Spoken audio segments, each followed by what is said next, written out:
20 तारीख को भी बातचीत हुई थी।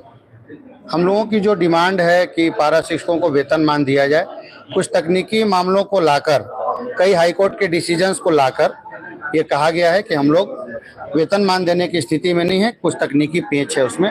हम लोगों ने वेतनमान के समतुल्य मानदेय पर जाके अपनी बात रखी है। चूंकि उसमें बड़े बजट का मामला है, 600-700 करोड़ रुपए की जरूरत पड़ेगी राज्य सरकार को, तो माननीय मंत्री जी ने कहा है कि इस पर मैं स्वयं निर्णय नहीं ले सकूंगा। वित्त विभाग, वित्त मंत्री और माननीय मुख्यमंत्री जी से हम लोग को बात करना पड़ेगा। हम लोग 12 तारीख को आप लोग से पुनः बात करेंगे कि हम लोग आपको कितना वेतनमान के समतुल्य हम लोग पहुंचा पाएंगे या नहीं पहुंचा पाएंगे। नाम आपका? चिंटू सिंह, राज्य कमेटी सदस्य, संघर्ष मोर्चा। आइए, आप ही बोलिएगा। आइए, हाँ, वही क्या है।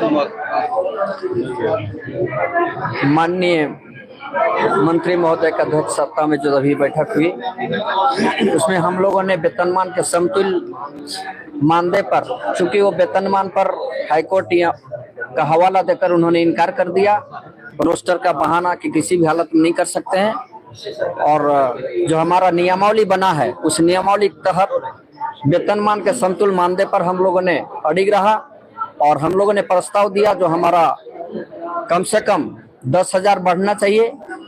चूंकि सहायक आचार्य का जो अभी मिल रहा है उसके समकक्ष हम जा रहे हैं, और रही बिंदु और कुछ छोटे छोटे बिंदुओं पर, जैसे जेटेट के बराबर सीटेट को पैसा मिलना चाहिए नियमावली के तहत, और आकलन और सीटेट को जेटेट की तरह मिलना चाहिए, और जो वेतन हम लोग का जो मानदेय बढ़ेगा, मानदेय एक तरह का बढ़े, 10,000 बढ़े तो सबका बढ़े, लेकिन माननीय मंत्री महोदय ने कहा कि ऐसा नहीं होता है, कैटेगरी वाइज ही बढ़ेगा।